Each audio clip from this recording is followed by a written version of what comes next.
All right, we're going back to the book, and I'm going to attempt to go through Chapter 12 today. I have had problems in the past with ASP.NET and SQL Server. All right, we're going to try doing what they talk about in this chapter. If we have problems, Adrian has said that then what I'll probably end up doing is just lecture for the first hour. And then Adrian wants to come down here and see exactly what the problem is. The other thing, because enough people have asked, okay, I finished my ASP.NET assignment, there's no grade in there. Well, it's because I'm having problems and they can't figure out why. I've never had this problem before, but they're wondering if somehow with you putting your stuff on the H drive and me grabbing it from the H drive, it's hosing things up, because every time I try to run anyone's project, it's coming up with errors. All right, and I don't know why. So what we can do is, if you've got yours done after 2 o'clock, just raise your hand or whatever, and I'll go up to your desk, bring it up, and I will grade it from your desk. All right? I know it's not the best in the world for me either. I don't really want to do that, but we'll do what we have to do. So Chapter 12 starts on page 407, and it's called Introducing Databases. Some of what's in this chapter will be review for those of you who have had the 152-163 Relational Database Design class and or the 152-147 Relational Database Development class. If you've had neither of those classes, then a lot of the material that's in here may be new. All right? What you'll find when we start looking at this, and like I said, ideally we get this to work. In the past, what I've had to do is I've had to revert back and use Access instead of SQL Server. I don't want to do that for a lot of reasons. I want you, if you go to apply for a job, if they ask if you have any SQL Server experience, you can say yes, and you're not lying. All right? Plus, I mean, that's SQL Server is meant to work with this package. So all they keep saying is, well, it's got to be some kind of a weird thing with a virtual desktop. And my response is, fine, then fix it. I don't care what it is. All right? So what SQL is, how it looks, etc., what relationships are and why they're important, which tools you have available to manage database objects. All right, so I'm just going to take it from the top here. The author mentions that, at least in his opinion, that being able to work with databases is every bit as important with an ASP.NET website as HTML and CSS are. I would agree, just because of the fact that virtually every kind of organization that collects information that they want to keep in some way or another almost always is using a database. To say, well, we can do it using files. Yeah, maybe you can, but that doesn't mean you should. All right. So, if you haven't heard all this stuff before, here's some definitions. A database, a collection of data arranged so that it can be accessed, managed, and updated easily. Typically, what you also see when somebody puts down a definition of a database is it's electronic. Now, why do I say that? Because some books will tell you that, for instance, one of my wife's best friends, she's okay on the computer. In fact, she's a medical coder, so she uses the computer for that a lot. And she's on Facebook, but the point is, her life is wrapped around, she literally has a physical date book. All right, and some books would say that date book is a database. All right, because of what it is.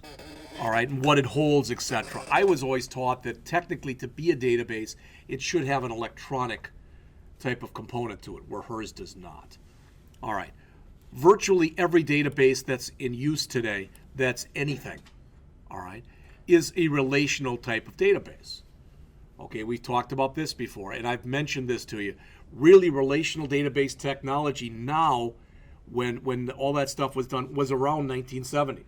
And I've said this before. Can anybody tell me, can you name a lot of things? I mean, the C programming language is another one.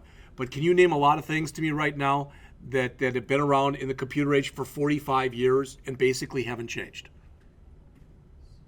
I'm not saying there aren't any, but I'm saying there are not many. Okay? And the key tenets, so to speak, the stuff that's involved in relational database technology hasn't really changed very much. I know that I got a new Samsung phone this weekend. We were talking to the guy who was, the guy waiting on us, and my wife even said, well, our plan's up in 2 years. She said, what do you think in 2 years? He said, I can't even imagine from 2 years ago till now how much different your phone might look. And then, of course, I gave him my shtick, and he's one of these people who really hated that. I've said this before.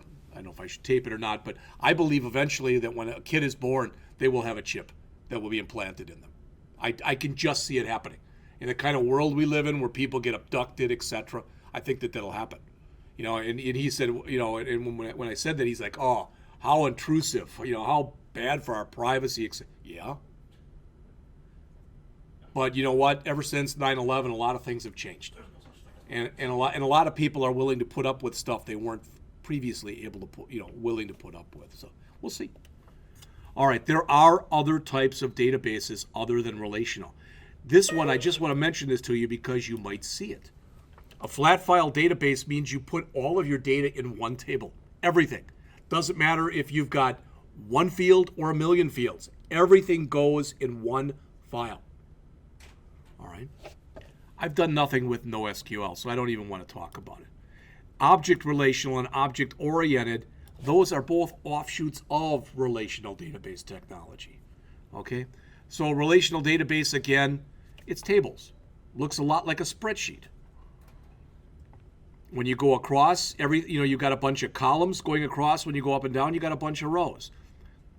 So in the example that you see on the screen right here, we've got what? 1, 2, 3 columns, and 1, 2, 3, 4, 5, 6 rows. All right, there shouldn't be anything surprising about that. And as it says, the idea with relational is the fact that you can have two different tables that are related to one another. All right. So if you look on here, we've got these IDs, etc. And notice in here, you may or may not have noticed, but in this particular case, everything is distinct. In other words, pop, jazz, etc. But if I had a million records that were like that, all right, literally instead of 6 or 7 here, if I had a million of these, if I kept writing pop and jazz and hard rock, etc., first of all, I could make a mistake. But second of all, that seems like a big waste of space to do that. So probably what I'd end up doing would be creating another table. And let's say these were my 5 different genres right there. Let's just say that's all we've got. I would create another table that was called genre. And I would make the primary key be an ID, 1, 2, 3, 4, and 5. And 1 would be pop, 2 would be jazz, etc. Does that make sense? Then I could replace all of these here with numbers. All right? And I'd be able to relate the two tables together because they would have a field in common. I would take the primary key from that genre table, the 1, 2, 3, 4, 5, etc., and I would add it as what's called a foreign key to this table. All right, that should all be stuff those of you who've had the classes before, you say, well, that sounds like a lot of review. Yeah, it is. All right, but I know what it's like. Sometimes, the old saying, out of sight, out of mind, there really is some truth to that. If you haven't looked at it for a while, you're like, sort of remember that. Yeah, it's sort of coming back type of an idea. And I know that because I go through it because now I get to spend all next semester forgetting all my PHP stuff and forgetting all my JavaScript stuff so I can remember it again in fall. Because I've told you, my brain is only so big and it can't hold all that stuff. So I've got to let some leak out so other stuff can hopefully make its way in there. All right. So that's what they're talking about in here. I'm not going to go through the example, all right? There are different kinds of relational databases. Now, if for some reason, this, because I've never tried this before, but I am this semester.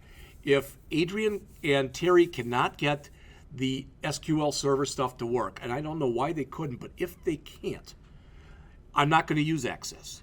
What I'm going to do is you can also, in ASP.NET, you can hook right into MySQL, and I'll use that. I don't want to do that.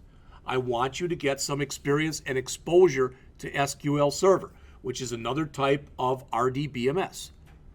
All right. In fact, I've said this to you before. If I had my way, you would never learn Access here because there's a word for that class, and the word is waste of time. I know that's 3 words, but you get the idea. I've gone to my boss with that several times. I don't even know if she agrees or disagrees, but it provides the opportunity for other people to teach in this program. That's mainly why it's being done. All right. It says the most commonly used database with ASP.NET websites is Microsoft SQL Server. That's what the book focuses on. Also, if you notice, there are a lot of different derivations of SQL Server. So it says here, this book focuses on using Microsoft SQL Server 2012 Express Local DB Edition. Why? It's free. It's bundled with Visual Studio 2012, and it has everything that we have to do, you can do it as it says right out of the box. Now, part of the problem may be that I've been trying to follow what's in this book, and we may have stuff that's in this book that they don't have. We may have stuff on the system that they don't think you have in the book, and maybe that's why we're getting problems. I don't know. I've tried following different stuff. I've tried believe me, I spent a lot of time here this summer trying to get this stuff to work. And I had, more than anything else, I had problems with it. All right. It says the only problem with local DB is you can't use all of the tools. So you can create tables, but you can't create new queries and diagrams, two features used regularly. But this shouldn't matter for what we want to do. And they say, but if that is a problem, to overcome it, download and install SQL Server Management Studio, SSMS, another free tool that's supposed to add those things. So what I did was I copied all of this material from this chapter this summer and gave it to Terry Prindle, our virtualization desktop engineer. So he had all this stuff. And I said, this is what I'm trying to do. These are the errors that I'm getting. Ideally, between you and me, we can overcome these. And then basically nothing happened. Okay? All right. So, installing SQL Server 2012 Express. Well, if I come over here and I get onto the virtual desktop and I do a start and I go to programs,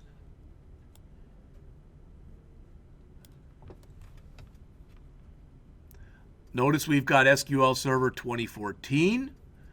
We've got SQL Server 2008, and I don't see the Express on here. All right. So on the regular desktop, because this is what I played with over the summer. Well, they've reconfigured the regular desktop too since I was on here, because I had it on there. All right. But I have to get him and Adrian in here, and we have to figure out how to do this, because I want you to be able to work with this. All right. So they go through the act of installing SQL Server 2012 Express. We could do that right now. The problem is, even if we follow all the instructions, if we do something wrong, that's just going to screw it up, and then he's going to have to uninstall it so he can install it the right way. So, like I said, that's my responsibility to come in there and talk with him. And notice also, it's not really a small download. All right, so 700 meg, you're not going to do, if 10 or 12 of us try to do that, we're not going to do it in 5 or 10 minutes. All right.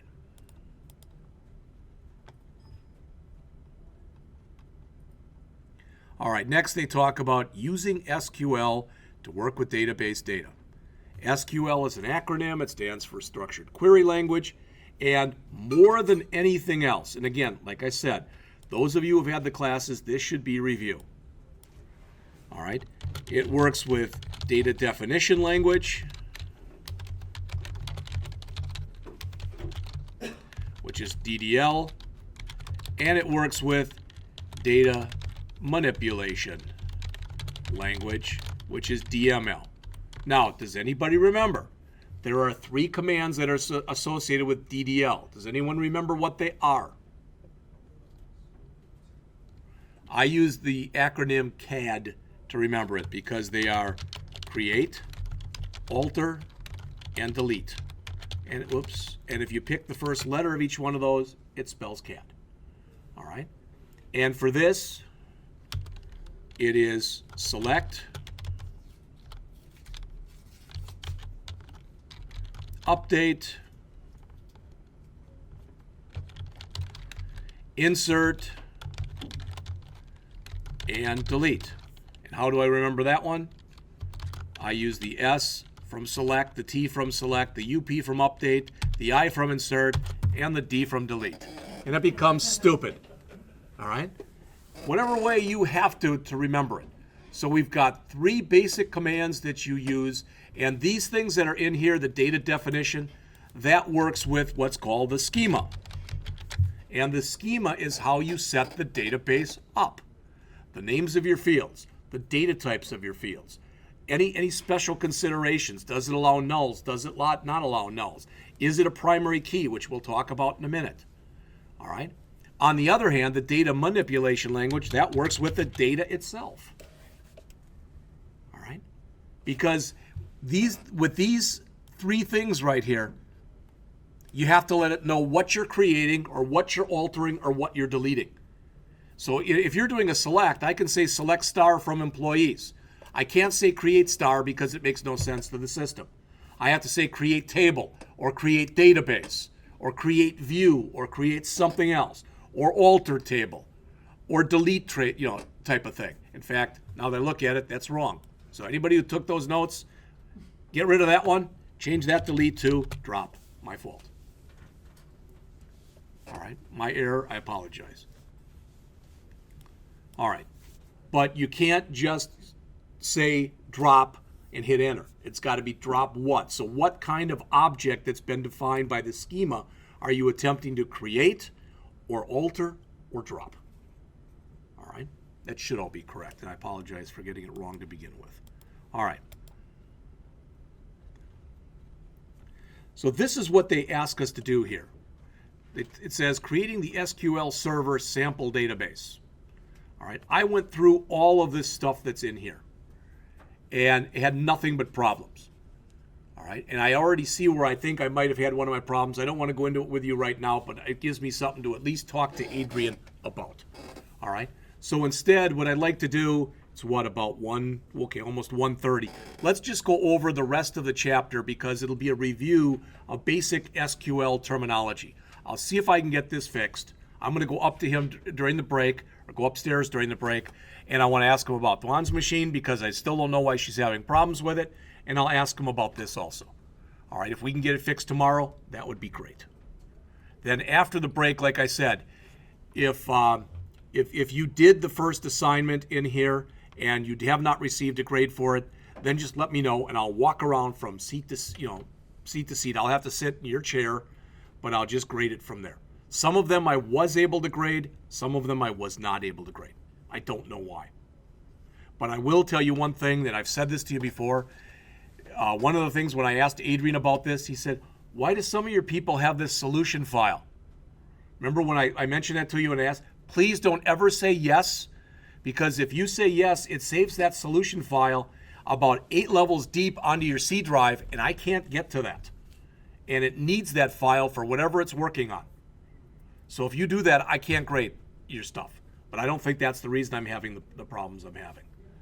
All right. Ideally, when we come through here and we set all this stuff up, you will do something similar to what you see right there. Okay? And it says here, the server type and the server name and the authentication, etc. All right? There are a few things about that I can't explain to you right now, so I'll just take a second and do that. Here it says server type. All right? And I believe ours will be database engine. Server name, there's a good chance that'll be the name of your machine. So that'll be that thing that's up in the upper right-hand corner of your monitor. Okay, but that should be set for you automatically. This, if you don't want to use Windows authentication, you can set it up. The other one says, it might say SQL verification, I don't remember what it says, but if the other one, if you have it set to Windows authentication, which is the default, that means as long as you're logged into your account, you can get to the database. But if you want to, for security reasons, if you want the person to have to log in twice, you can set it so not only will they need to use Windows authentication to get here, but you can have them, you can set up a password and a login for the database itself.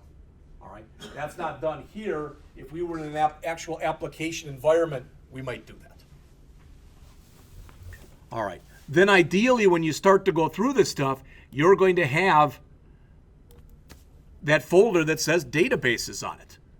All right. And when you start going through the stuff, you're going to be able to add things, because the next thing they have you do is they have you come in here and add a new database. All right. And I mean, I want you to realize, okay, just to show you this, I'm going to come in here. I don't want you to do this. All right. But I'm going to come in here and I'm going to start up Visual Studio.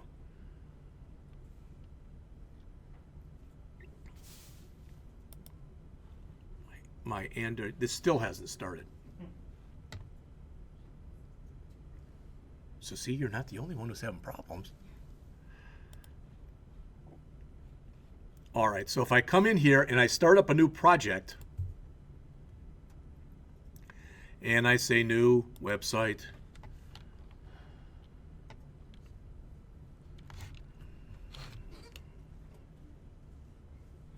and we'll call this just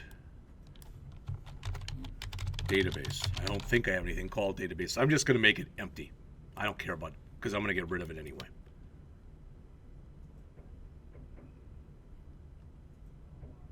All right, I can come in here now, and as an example, I mean, just so it's not empty, totally empty, I'll come in and I'll add a new item, and I'll add a new web form, and then we'll come in and look at the database stuff. So I'll add that. There's default. I don't have any master page, so I'm just keeping it as simple as I possibly can here.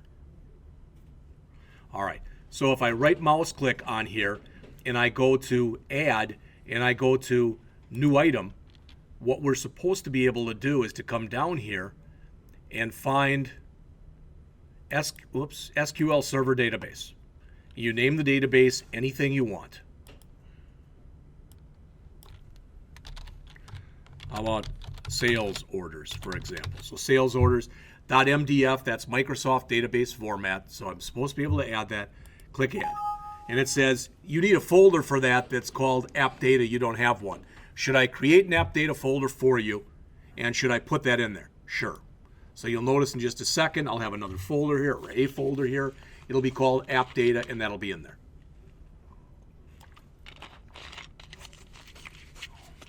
There it is. All right. It also creates a log file, which is supposed to keep a written account of everything that you're working on. But now this is good. That's exactly what we're supposed to see. That's perfect right there. Don't worry because that X will sometimes come in there and appear and disappear. That's no big thing. But if I want to come in here and I want to right mouse click and I want to choose under tables, add new table. All right. This is the semi-GUI eyes thing that you get when you start doing it.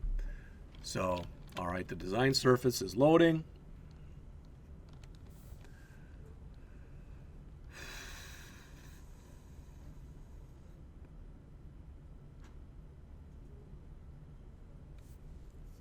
All right, and there it is. So I can come in, it automatically puts a field in there called ID and it makes it a primary key.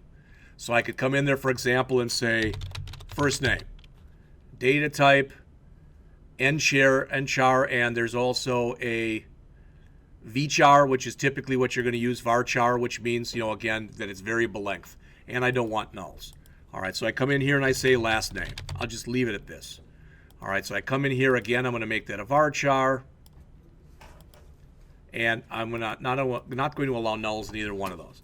So what you can see when you look in here is what's happening is it's showing me the actual SQL that it's using to build that table. All right? So that's all cool. Everything's fine. So I right mouse click, and let's say I click the X here. Well, it's going to say, hey, do you want to save the changes? All right. Well, let's just click cancel here, because what I actually want to do right here is I want to save the table. All right. So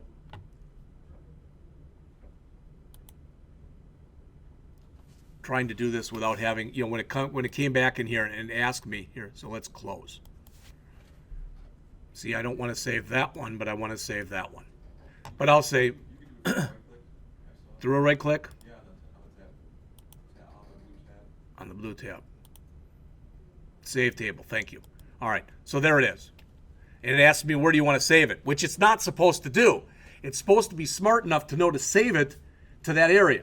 Oh, so fine. I'll go in here and I'll tell it exactly where to do it. All right, so where is that? Well, that's under my desktop. And under my desktop, I've got Should have a folder in there. So there, the folder named database, and there's app data, boom. So that's where I told it to save it. I click save. Well, the first bad thing is, okay, it's not there. Okay. And the second thing is, now when I right mouse click on this and I choose just, if I click on it, it's supposed to expand it and show me what's in there. And what's it showing? Nothing. So you see the problem?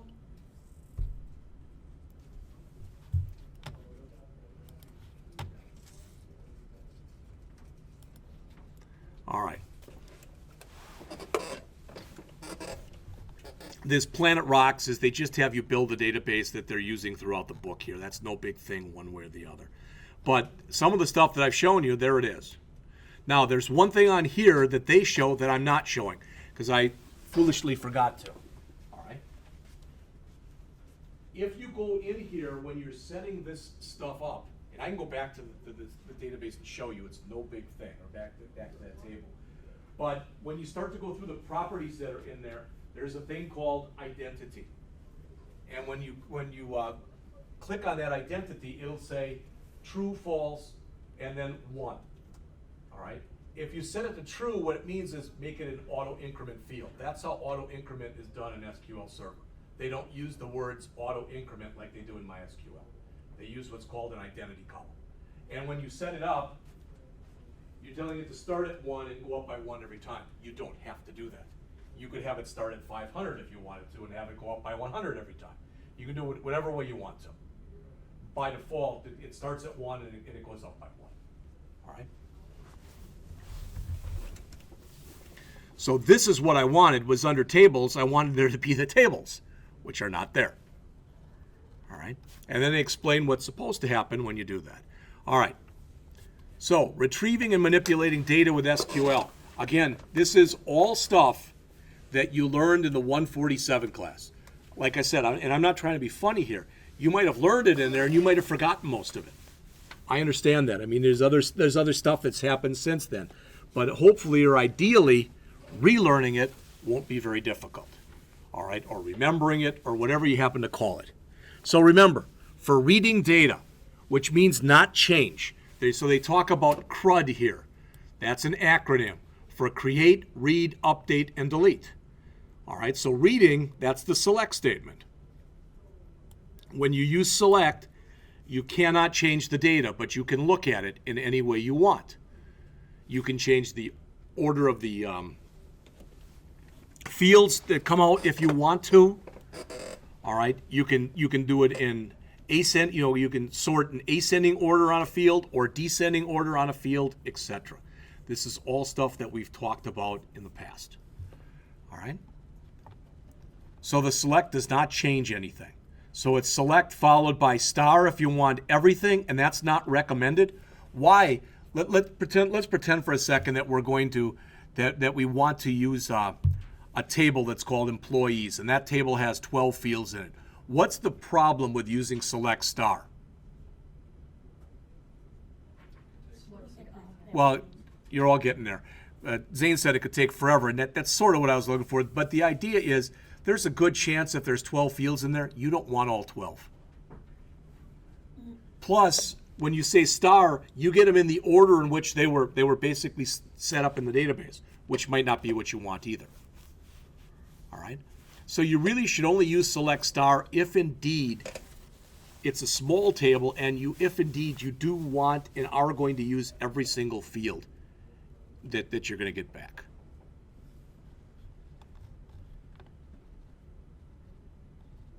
All right, so remember, you can filter data. You filter data by saying where. So in other words, if I had 1 million records in here and I typed in this command, but I didn't have the where clause, so if it just said select ID from genre, just like that, and if there were 1 million records in there, that's what I'd get back. You may or may not know this, but with that query that's right there, let's say there were 1 million records, and out of those 1 million records, let's say 100,000 were grunge. All right? If I said to you, so how many get returned there? You'd say 100,000. That's what I'd say. Technically, no. 1 million do get returned. It returns everything. Then the system goes and pairs off and it says not a grunge, grunge, not a grunge, grunge, not a grunge, grunge. Get the idea? So the result set that it actually gets back is everything.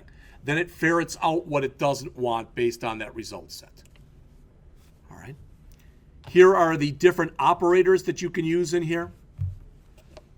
So a single equal sign for equality. Not equals is a less than followed by a greater than. And the rest of them are all things that you've seen before in other languages.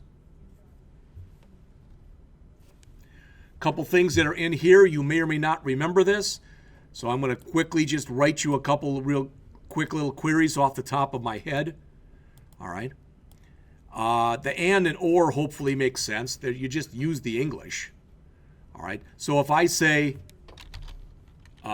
select star, and I shouldn't say star, but you know what I'm saying, from employees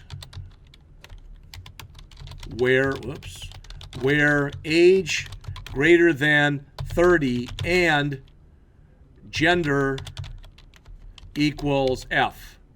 All right, what's that returning? All females over 30. And what's this returning?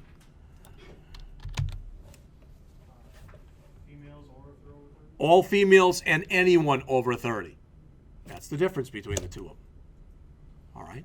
If I come through here and let's say that I want to do a thing on salary. So I want to say where salary is greater than or equal to $25,000 and salary is less than or equal, let's say, for example, to $100,000. Everybody cool with that? That says select everything from the employees table, but the salary has to be between those two values. All right? An easier way to write that, because it's a little less typing, is to say select star from employees where salary between 25,000 and 100,000. Now, it's not a lot that it saves, but it's a little bit. There's two reasons that you should actually use this one instead of this one. The first is that was actually written, that between was written to be used with databases. So it does some optimization that this one does not do. The second thing is, a lot of times people do this, so they miss, that says $25,001 to $99,999.99. All right? So it can be a little bit nicer. The other thing is, what if I want to select everything from employees, but I want the first name? What is this doing?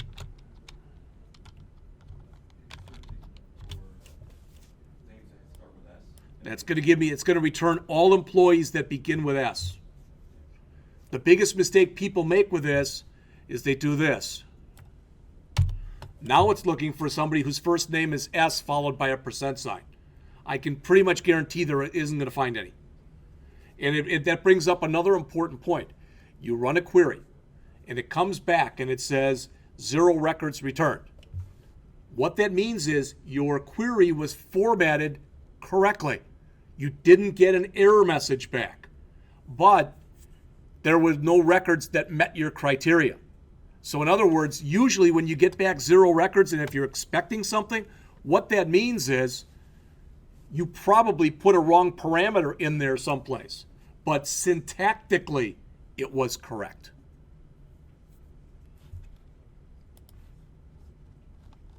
You use order by if you want to bring some semblance of order to what you're working with.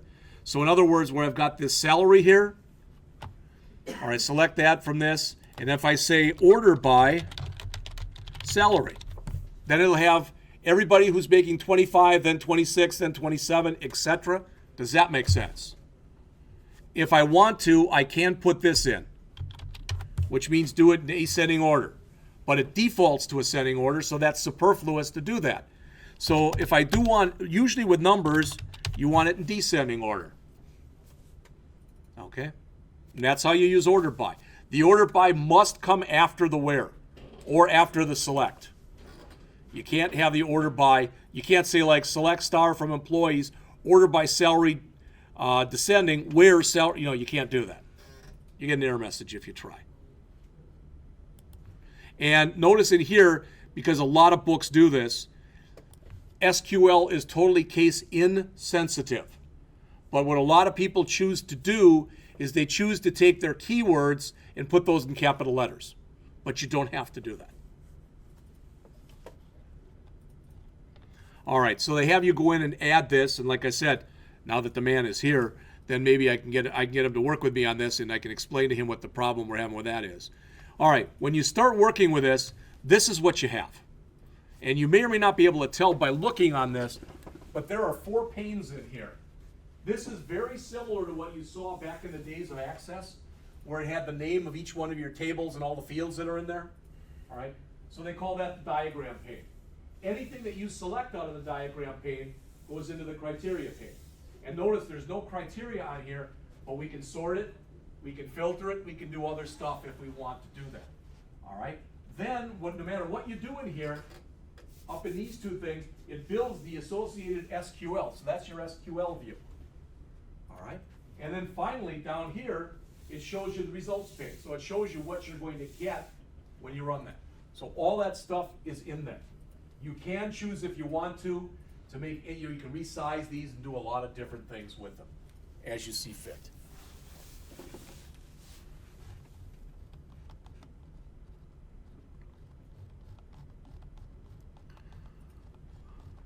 So they try to sell you on this and they say, hey, it's a really nice tool.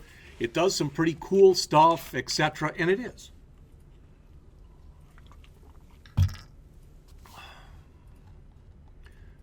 Remember these? Remember that? That might have been the first 4-letter word that you had in this program here? Join. All right, because people typically hate joins. So in other words, I've got 2 tables. All right, and these are terrible names, but you'll get the idea. Table 1, which is called T1, Table 2, which is called T2. All right, and the primary key that's in here, we'll talk about those in just a minute. We're going to call that F1. All right, we'll call it FT1. And this one will be FT2. All right, I've got 4 more fields in here. Field 1, Field 2, Field 3, and Field 4. And I've got 2 more fields that are in here. All right, and we'll call them Field X and Field Y. So let's imagine, for example, this is, let's have better names. So this will be, I don't know, ID. All right, and this will be first name, this will be last name, this will be address, and this will be city. We're just keeping it simple. All right, and this over here is going to be all something else. Instead of employee ID, let's say that's your social security number. I don't know why, but it just is. All right, and this will be your department number, and this will be your department name. All right, so your boss comes up to you and says, I need a list of everybody. All right, I need a list of everybody. I need their first names and their last names, and I need the department that they're in and the number and the name. Get the idea? So we've got the right information, but it's in two different tables. Well, right now I can't do that because that's an ID field which might not be the same as my social security number. So I can grab that ID field that's in here and I can include that ID field in here. So now I've got a field in common so I can join those 2 tables. All right? And they even show you the syntax for doing this. So for instance, I would write something like this. Select, and I'm going to do it even slicker than they did it here. So I'm going to say select, I won't have to, T1.fn for the first name, T1.ln for the last name, T2 dot department number, T2 dot department name.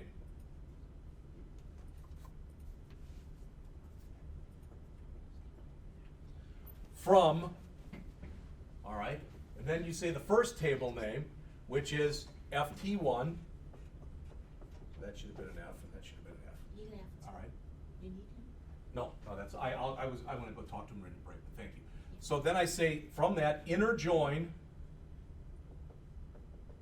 All right. Now what I have to say is T2 dot ID equals ft1.id. So in other words, I'm saying, give me this from this table, give me this and this from this table, but only do it where these two things are the same. All right, that's a join.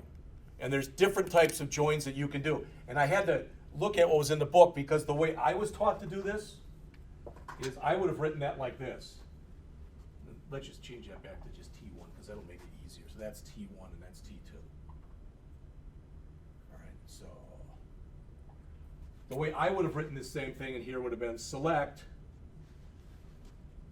T1.fn, comma, T1.ln for the last name, comma, T2.department number, comma, T2.department name from, and then just list both names. This will still work.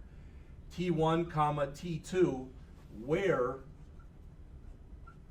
T1.id equals T2.id.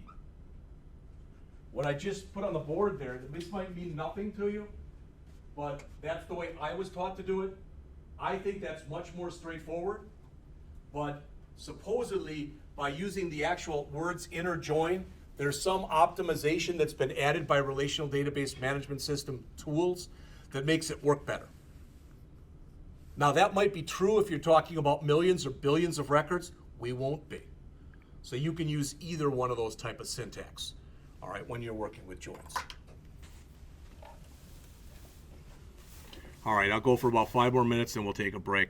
So in this example that you see here, they've gotten information from 2 different tables. That's the key. All right, so notice genre.id, genre.name. So those 2 are from the genre table, these 2, but the title is from the review table. So they tell you to do that and then do the left outer join, okay? All right, then they go through what they just did with the join exercise. The real power of using a relational database management system when you're working with multiple tables is to know how to split the tables up, all right, with your database design, and then to know how to put them back together again using joins, all right? If you want to create data, you use an insert statement. If you look right here, here's an example. Bottom of 423 says insert into genre. All right, name, comma, sort order values. So in other words, tribal house will be the name, 20 will be the sort order. That should make sense to all of you. All right, so it's insert into the name of the table, the field names, the word values, and then the field values. When you want to update, it is the word update. So here's an example right there. Update genre. Update followed by the name of the table. Set followed by the name of the field equal to the new value. And if you only have 1, all right, you're done. But here we have 2 of them. What if I did this? What if I grabbed that query right there? Okay, what if I did this and I did not put in this where statement? So what you see in blue, let's pretend that wasn't there. So all we said was update genre, set name equal trans, sort order equal 5. What would that do? It would change every record. So when you do an update and when you do a delete, almost always you'll want to put a where statement in there so you've got some criteria. All right, virtually all the time. So again, same kind of way here. You were both right. If I came in here and I just said delete from genre, that's going to remove everything. Now, when I say it removes everything, it keeps the schema. It keeps your database, but there are no records in it, so there's no data. And just so you know this, there's a faster way to do it if you ever have to do that. To just say delete from genre will be fine. But you can also say truncate genre, just the word truncate. And the reason you might want to say that is if you're talking about something with billions of records, it works faster. That's the only advantage to it. They both work exactly the same way. So they've got an example in here that does some inserts, a select and an update and a delete. All right. I hope we can go through this because I hope we can get this to work. All right. When you want to create your own tables, an interesting chart here and on the next page. So this is on 427 and 428. What they're saying is this is the type of field here that you use in the database. This is what it corresponds to in .NET land. Does that make sense to you? So what you might do is you might create a form on your page. And on that form, you might let the user enter information or modify information. But you've got to make sure when you send it back to the database, you're sending it back as the correct type of fields. All right, so that's what's explained here on 427 and 428. And that's like that regardless of what you're using. So they say here, if you want more, you can go out to this tiny URL, and it's got the major SQL data types that are in here. All right, so if you want that, it'll bring you out to a Microsoft site where you can get some more information. All right, I mentioned primary keys before. Again, I don't remember, this is how bad I am. I don't remember when you learned the 147 stuff, if you had me, if you had Denny, if you had Jim Schmidt. And it's probably some hybrid that some people might have had me, some might have had Jim, some might have had Denny. But the bottom line is a primary key is a unique record identifier. Plain and simple, that's what it is. So a primary key uniquely defines each record. In other words, each primary key must be unique. Now people say, yeah, like a social security number. That's a terrible field to use for a primary key. A primary key should be unintelligible. Anybody know what that means? You can identify someone with Yes. You're 100% on the right track. If somebody gets my primary key and it happens to be 3478 as an example, all right, they shouldn't be able to do anything with it.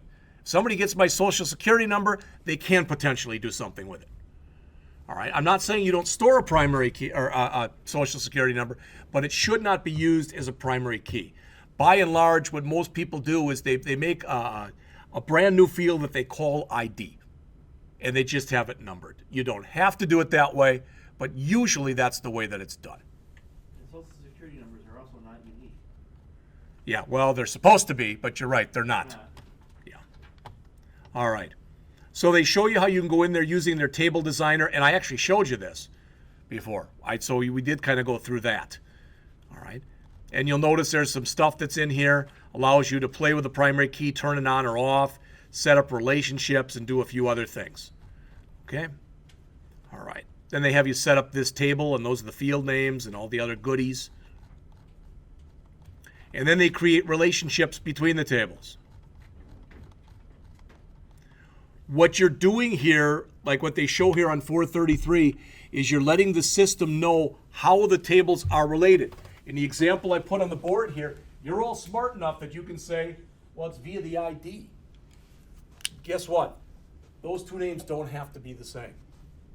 One could be called, Bob, and one could be called Fred. It works fine. But they must be of the same data type or data types that would map to one another. So typically they are the same data type. And if you give it a length, the lengths are supposed to be the same. But the names don't necessarily have to be the same. This might be called employee ID, and that might just be called ID, as an example. And that's fine. There's nothing wrong with doing that. But you have to let the system know how these are related. Okay? And this right here, technically, all right, this ID that when you set up relationships, you're going to have one of three kinds of relationships. All right, this is a one-to-one. This kind of what we have right here, because we could have taken all that information and put it into one table, right? We could have done that. All right. What you typically would like to have when you're setting up your databases are all one-to-many relationships. All right, and that many means 0 or more. So in other words, I might take this and say, this is terrible. What I need in here is I need a department table. So I want to put department number and department name. So I create a new table. So I've got dnum in it, and I've got the d name. Now all I need in here is the number. Does that make sense? Why would I put the name in there every single time when I don't have to do that? All right, and these two can be related based on that field. That's a one-to-many relationship. Because every one department number here can have 0, 1, or more employees over here.